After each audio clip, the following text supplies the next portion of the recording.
ஒரு நாள் என்னை மாண்புமிகு அம்மா அழைத்து, பன்னீர்செல்வம், எனக்கு கொஞ்சம் நிதி சுமை இருக்கிறது, நிதி பற்றாக்குறை இருக்கிறது, தனிப்பட்ட முறையில் வழக்குகள் எல்லாம் என் மேல் போட்டி இருக்கிறார்கள். நான் அவர்களுக்கெல்லாம் வங்கிகள் மூலமாக பணத்தை தர வேண்டும் என்று 2 கோடி ரூபாய் நம்முடைய கழக நிதியை எனக்கு தாருங்கள் அம்மா கேட்குறாங்க. உண்மையிலே கண்ணீர் விட வேண்டிய நிகழ்ச்சி அது. நான் உடனே ஒரு இடத்தில் திருப்பி தந்துவிடுகிறேன் அப்படின்னு கேட்டு உடனே நான் தந்து என்னிடம் ஒரே மாதத்தில் அந்த 2 கோடி ரூபாய் மாண்புமிகு அம்மார்கள் தந்தார்கள். இதுதான் வரலாறு. எனக்கு அத்துப்படி நான் கையெழுத்து போட்டு தான் ஃபைல் பூரா அங்கே அடுத்ததுக்கு போகும். நான் அவுத்து விட்டேன்னா எங்கே போகணும்? திகார் செயலுக்கு நீ போகணும். ஞாபகம் அவர் போகிறதுக்கு தயாராகிட்டாரு. அதை மறைக்கிறதுக்காக பேசுகிறாரு.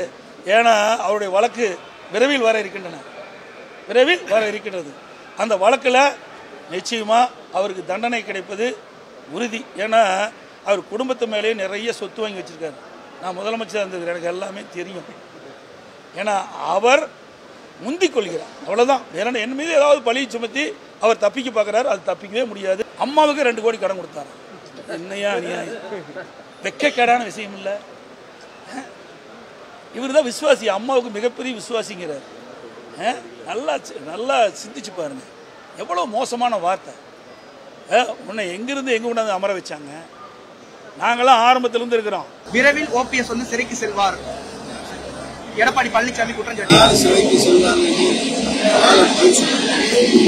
அம்மா வந்து ஒரு கடன் என்னமோ இவர்கிட்ட கேட்டு கடன் கொடுத்த மாதிரி சொல்லி ஒரு பொதுமக்கள் மத்தியில் இந்த மாதிரி கட்சிக்காரர் மத்தியிலையும் ஒரு அவருடைய அந்த உணர்ச்சியை வந்து தூண்டுற வகையில் இந்த மாதிரி வந்து ஒரு கருத்துன்றது நிச்சயமாக மனிதர்கள் வந்து சொல்ல மாட்டாங்க.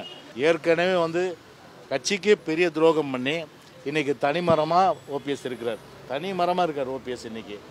அப்படி இருக்கிற நிலையில் அவர் கட்சிக்கு பண்ண துரோகம் வரிசையாக போய் அப்புறம் ஆட்டை கட்சி மாட்டை கட்சி மனுஷனுக்கு அடிக்கிற மாதிரி இப்போ வந்து தலைமை கழகத்து இதே மாளிகை இடிச்சதில் அவருடைய என்னாச்சு, அந்த தண்டனை அம்மாவும் கொடுத்துட்டாங்க. கடவுள் வடிவில் அம்மா கொடுத்துட்டாங்க.